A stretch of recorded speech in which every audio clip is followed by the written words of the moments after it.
ನಗರ ಪಾಲಿಕೆಯನ್ನು ಮಾಡಬೇಕು ಎಂಬ ಒಂದು ಹೋರಾಟಕ್ಕೆ ನಮ್ಮ ಧಾರವಾಡ ಜಿಲ್ಲೆಯ ವಿವಿಧ ದಲಿತ ಒಕ್ಕೂಟಗಳಿಂದ ಸಂಪೂರ್ಣವಾದಂತಹ ಬೆಂಬಲವನ್ನು ನೀಡಲು ಆಗಮಿಸಿದ್ದೇವೆ. ಏನು ನಿನ್ನೆ ಸಹ ರಾಜ್ಯಪಾಲರು ಹೇಳಿದರು, ಇಲ್ಲ ನಾನು ಕಾನೂನು ಸಲಹೆ ಕೇಳ್ತೇನೆ ಅಂತೇಳಿ. ಕಾನೂನು ಸಲಹೆನೂ ಕೇಳ್ರಿ, ಪ್ರಹ್ಲಾದ್ ಜೋಶಿ ಅವರು ಸಲಹೆನೂ ಕೇಳ್ರಿ, ಅಲ್ಲಿ ಬೆಲ್ಲದವ್ರು ಸಲಹೆನೂ ಕೇಳ್ರಿ. ಯಾಕಂದ್ರೆ ನೀವು 3 ರಿಂದ 4 ಜನ ಅಷ್ಟೇ ನಿಮ್ಮ ಸಲಹೆಗಾರರು ಬೇಕಾಗಿದ್ದಾರೆ. ಇಲ್ಲಿ ಕೋಟಿಗಟ್ಟಲೆ ಧಾರವಾಡ ಜನ ಕೇಳಾಕತ್ತಾರ, ನಿಮಗೇನು ನಾನಿಲ್ಲನೋ ಅಂತ ಕೇಳಿ ನಾನು ಹೇಳ್ತಾ ಇದ್ದೀನಿ. ಯಾಕಂತಂದ್ರೆ 3 ಜನ ಸಲಹೆ ಕೇಳಿ ಕೇಳಿ ಕೇಳಿ ಕೇಳಿ ನಾನು ನೋಡಾಕತ್ತೇವೆ, 4 ತಿಂಗಳಾಯಿತು. ಈಗೂ ಕೂಡ ನೀವು ನಮ್ಮ ಸಲಹೆ ಕೇಳಾಕತ್ತಿಲ್ಲ. ದಯವಿಟ್ಟು ರಾಜ್ಯಪಾಲರೇ ಅಂಥ ಒಂದು ವಿಚಾರ ಮಾಡಕ್ಕೆ ಹೋಗ್ಬೇಡ್ರಿ. ದೊಡ್ಡ ಒಂದು ಹುದ್ದೆದೋಗೋದಿರಿ. ದಯವಿಟ್ಟು ನಮ್ಮ ದೊಡ್ಡ ಬೇಡಿಕೆ ಏನೇನಲ್ಲ, ಪ್ರತ್ಯೇಕ ನಗರ ಪಾಲಿಕೆ. ಯಾಕಂದ್ರೆ ಅದು ನಮ್ಮ ಅಸ್ಮಿತೆ. ಇಂಥ ಅಸ್ಮಿತೆಗೋಸ್ಕರ ನೀವು ನಮಗೆ ಸಂಪೂರ್ಣವಾಗಿ ಮತ್ತು ತತ್ಕ್ಷಣ ಈ ಪ್ರತ್ಯೇಕ ಮಹಾನಗರ ಪಾಲಿಕೆಗೆ ನೀವು ಅಂಕಿತ ಹಾಕಬೇಕು. ನಮ್ಮ ಧಾರವಾಡ ಅಭಿವೃದ್ಧಿಯನ್ನು ನೀವು ಕಣ್ಣಾರೆ ನೋಡಬೇಕಂತೇಳಿ ಈ ಮೂಲಕ ನಾನು ಅವರಿಗೆ ಕೇಳ್ಕೊತಾ ಇದ್ದೇನೆ. ಪ್ರತ್ಯೇಕ ಧಾರವಾಡ ಮಹಾನಗರ ಪಾಲಿಕೆಯ ಒಂದು ಬೆಂಬಲಾರ್ಥವಾಗಿ ನಮ್ಮ ವಿವಿಧ ದಲಿತ ಸಂಘಟನೆಗಳ ಒಕ್ಕೂಟದಿಂದ ನಾವು ಹೋರಾಟಗಾರರಿಗೆ ಬೆಂಬಲವನ್ನು ಸೂಚಿಸಲು ಇವತ್ತು ಆಗಮಿಸಿದ್ದೇವೆ.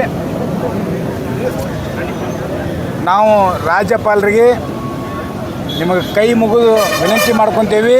ಇಡೀ ದಿವಸ ಶಾಂತಿಯುತ ಹೋರಾಟ ಮಾಡಾಕತ್ತಿದ್ದೀವಿ. ಇನ್ನು ಕ್ರಾಂತಿಗೆ ನೀವು ದೂಕಬೇಡ್ರಿ, ಕ್ರಾಂತಿಗೆ ದುಗಿಸ್ಬೇಡ್ರಿ. ನೀವು ಇವತ್ತು ನಿನ್ನೆ ಹೇಳಿದ್ರಂತ ನಮ್ಮ ಹೋರಾಟಗಾರರಿಗೆ ನಾವು ಕಾನೂನು ಸಲಹೆಯನ್ನು ತೆಗೆದುಕೊಂಡು ಮುಂದಿನ ವಿಚಾರ ಮಾಡ್ತೇವೆ ಅಂಥೇಳಿ. ಯಾಕೆ ಸಚಿವ ಸಂಪುಟ ಸಭೆಯಲ್ಲಿ ಕಾನೂನು ಸಚಿವರು ಇದ್ದಿದ್ದಿಲ್ವಾ? ಮುಖ್ಯ ಕಾರ್ಯದರ್ಶಿಗಳು ಇದ್ದಿದ್ದಿಲ್ವಾ? ಅಥವಾ ಮುಖ್ಯ ಕಾರ್ಯದರ್ಶಿಗಳು ಇಲ್ಲದೇ ಅಧಿವೇಶನದಲ್ಲಿ ಚರ್ಚೆ ಆಗುತ್ತಾ? ಏನು ನಮ್ಮ ಧಾರವಾಡದ ಎಲ್ಲ ಹುಚ್ಚರ? ಅರ್ಥ ಮಾಡ್ಕೋಬೇಕು ನೀವು ಎಲ್ಲರೂ. ಅಧಿವೇಶನದಲ್ಲಿ ಅದನ್ನು ಚರ್ಚೆ ಮಾಡಿ, ಸಚಿವ ಸಂಪುಟದಲ್ಲಿ ಅನುಮೋದನೆ ಮಾಡಿ, ಅದನ್ನು ನೀವು ರಾಜ್ಯಪಾಲರಿಗೆ ಕಳಿಸಿದ ಮೇಲೆ ಅಲ್ಲಿ ನಮ್ಮವ್ರು ಹೇಳ್ತೀರಿ ಇಲ್ಲ ನಾವು ಕಾನೂನು ಸಲಹೆ ತೊಗೋಬೇಕಂತೇಳಿ. ಇಂಥವೆಲ್ಲ ಹುಚ್ಚಾಟ ಮಾಡಬೇಡ್ರಿ. ಪ್ರಹ್ಲಾದ್ ಜೋಶಿ ಅವರೇ, ಅರವಿಂದ್ ಬೆಲ್ಲದವ್ರೆ, ನಿಮ್ಮ ಕೈ ಮುಗಿದು ಕೇಳ್ಕೊತಾ ಇದ್ದೀವಿ. ಇನ್ನೂ ಬೇಕಂದರೆ 100 ಬ್ಯಾನರ್ ನಾವು ಹಾಕಿಸ್ತೇವೆ. ನೀವು ಕ್ರೀಡೆ ತೊಗೋರಿ, ಮಹಾನಗರ ಪಾಲಿಕೆ ಕೊಡ್ರಿ, ಧಾರವಾಡಕ್ಕೆ ದಯವಿಟ್ಟು ಕೊಡ್ರಿ. ನಮ್ಮ ತಾಳ್ಮೆ ಶಕ್ತಿನ ನೀವು ವಿಚಾರ ಮಾಡಬೇಡ್ರಿ. ಮುಂದೆ ನಿಮ್ಮದು ಮನೆ ಮುಂದೆ ಬಂದು ನಾವು ಹೋರಾಟ ಮಾಡ್ತೇವೆ. ನೀವು ಶಾಂತಿಯುತ ಹೋರಾಟ ನೋಡಿದ್ದೀರಿ, ಇನ್ನು ಕ್ರಾಂತಿಯುತ ಹೋರಾಟ ನೋಡ್ತೀರಿ.